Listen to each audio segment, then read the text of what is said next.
Yo, what's up, world?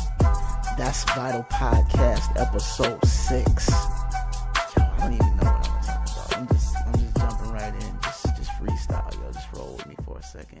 Let me see if I got some notes. You know what? I do want to say this, yo. I seen a friend of mine on Instagram this past week. Shout out to this dude, yo. My man's lost like 80 pounds, yo. He up there doing his thing, yo. He's on his fitness journey. And I really want to say that for anybody who's incorporated diet and exercise, like being healthy or physically fit as an intentional part of your life. You know, this stuff changes your life, like whether you see it or not. Any small act of discipline applied in any area of your life strengthens disciplines in all areas of your life. For me, I'm a firm believer that the best way to begin a new life is to develop a habit of exercising daily. I don't remember who it was that I first heard mention that was a great way, but I've seen for myself.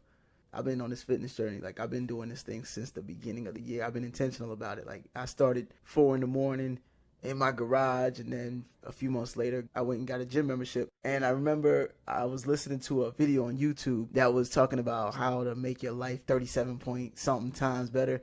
And one of the things that was talked about that I remember that was key in the video was where they showed this graph. They were showing like a person's linear progress, and there's this little curve at the beginning of the graph that's called the Valley of Disappointment. They talk about the fact that that's where a lot of people give up is as they're going through that Valley of Disappointment. They kind of alluded to the idea that people typically give up just before they reach breakthrough. One of the things that I'm finding for myself is that the more I become stronger physically, so it's crazy, yo. It really is a journey, because like in the beginning, I didn't have any goal. My goal was just to stay consistent. It was like in January, I'm like, yo, no matter what, I'm not going to be a statistic. Like, I'm not going to be one of the people who, oh yeah, like I'm not going to be posting on freaking Instagram and Facebook pictures in the gym like freaking month later they didn't quit. I'm not letting nobody know, because, you know, when I reach the milestones, all right, then I may start like posting pics and stuff if I feel inclined to. I really don't, it's not a big deal to me. Like, I'm not 24/7 on social media anymore like in the beginning, yo. Like, I usually look at my because, you know, they show you on Instagram now like your total time. I think like the most I spend in total is probably 11 minutes a day. That's actually gone up, because I used to be like 2 minutes. But yeah, I've gone up a little bit, you know what I mean, being in my transition, in my phase of transition, I'll say, building a new self-image.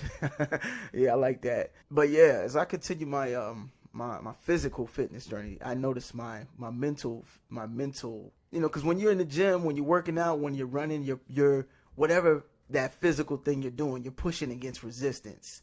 You know, if you're in the gym, that weight is resistance. It's really true. Like, how you do anything in life is how you wind up doing everything. You're the way you move, everything is comprised of habits. So for example, when I work out in the gym now, I make sure that, like, let's say if I'm doing a bench press, as I'm bringing the weight down, not only am I controlling the weight, but I'm intentional about like making my back muscles stretch kind of and come together. So like it's flexion the entire time. I'm flexing that thing on the way down, flexing them back muscles out, and then I'm flexing them chesticles going up. I'm trying to get them, like my homeboy, yo, I got a friend who, this cat stayed quiet about the joint. This dude out of nowhere, like he didn't even tell us he was working as hard as he was.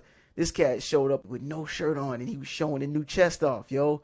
And like he be joking all the time, like, yo, I told my wife to order the casket because I'm finna desecrate this chest in the gym today. But my boy got on there one day. I mean, yo, chest was looking raw, like 2 bread loaves, yo. Sitting up there, man, had striations all in his joint. I'm like, this dude here, yo, came with that work hard in silence, let your success be the noise philosophy, yo. When I seen that, I developed a goal. I'm like, okay, yo, because I'm, yo, I don't care. I'm the biggest dude on the group, but I've not, up until this point, been the most defined. And one of the things I noticed, like, is I'm like learning myself more. Like, I want to be real all the way around. So I want real muscles. Like, I don't want to just be big. I want my joint to look like something, like have curves in it. One of the things I'm beginning to notice within myself, mental resistance has been developed, because everything in life is resistance. What I mean by that is, like, to a degree, it's some level of resistance. So when stuff gets hard sometimes, it's the equivalent of trying to lift a new weight that you've not been able to lift. You know what I mean? It's like, I got this, man. 20 more pounds. Come You know what I mean? You push to do it, and then once you do it, it makes you stronger mentally. I ain't gonna lie, that sounded more like a doo-doo, but you get the point. You know what I'm saying? So physically, if you build yourself up, mentally, your existence will follow. To achieve what I want, I had to go to a different place in my mind with my fitness. I started to be more intentional about, wait, hold on. I don't have to stop at 10 reps. You know what I'm saying? That's the standard. That's the conventional way of doing it. But I'm trying to really develop muscles, so I need to push until these things can't push no more. Not just push till they can't push no more, but make sure I still maintain that cleanliness and be honest with myself and take the weight down to improve my form if need be. You know, a lot of cats get hurt in the gym because they just want so badly to lift heavy weight and to look good. You know what I mean? Nobody wants to be the little shrimpy guy in the gym. Wherever you are in life at this current moment is a direct result of the level of respect you've put out in life. And that's full scale. That's respect towards people. That's respect towards yourself. Think about it. Your world outside of you, Earl Nightingale says this, is a merciless reflection of who you are on the inside. You know, you can front and say you're this, you're that, but when people come to your house, they're going to see like your stuff is in disarray. Your stuff is fricked up. That's a reflection of you. You know, going back to the fitness thing, like you got to have enough respect to say, yo, I don't want to just cut corners because, okay, I had a friend back in the day who was like this, yo. He cut corners with his body, and his form was so fricked up. And as a result of it, this cat used to walk around like one trap was sitting up higher than the other. First of all, his traps weren't that big. They looked like 2 ant bites. But now, because one's sitting higher than the other, they resemble testicles. You know what I'm saying? Like his joint was just looking jacked up, yo. That was because he didn't respect the movements that he was doing. He didn't respect the process. You know what I mean? Progress is a slow process. You got to build slow, detailably. I don't even know if that's a word, so that the end result is a favorable one.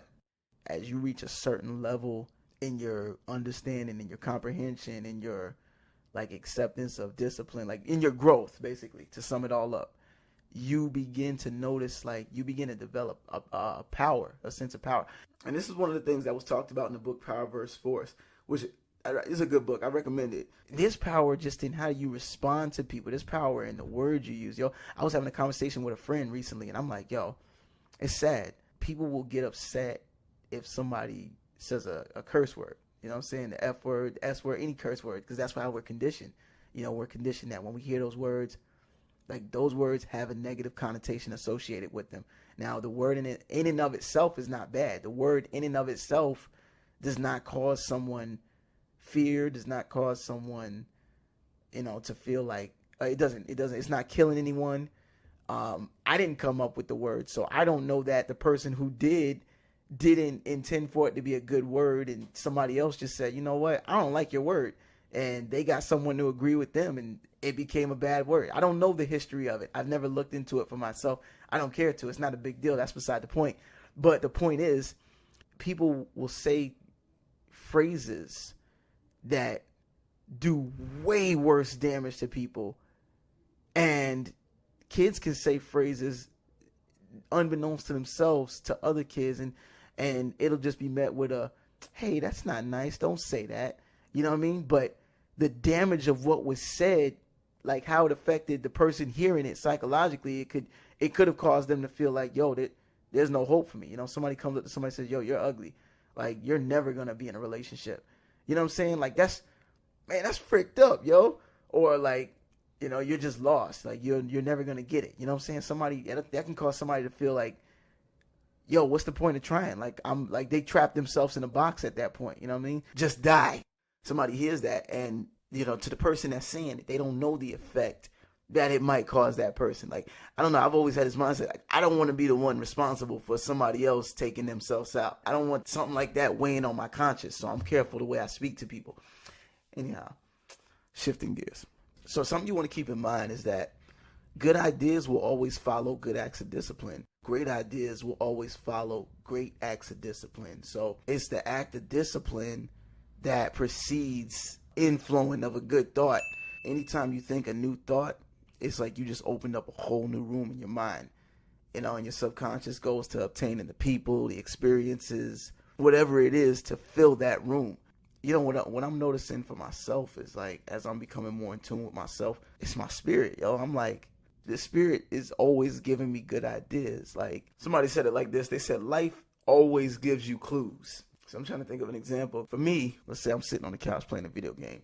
All right, all of a sudden, this flash of thought will come into my mind. Like, yo, you should wash them dishes. And I'm like, yeah, you're right. I should go wash them dishes. But something small like that, it's not, you know, it's a good idea. You know, it's going to lead me in a better direction. Like, and that's how my spirit works. It always points me to an idea that's going to lead me in a better direction. You know what I mean? And I really believe that could be the case for everyone. But, you know, for some, that mental muscle hasn't fully been developed. So it's easier to tune into the voices of like doubts and negative thoughts and things that lead in the opposite direction, kind of like I talked about in the last episode. That's something small. That's a small example. But like a bigger example for me would be, I'm sleeping and all of a sudden 5:30 in the morning, my spirit wakes me up like, yo, you should go running.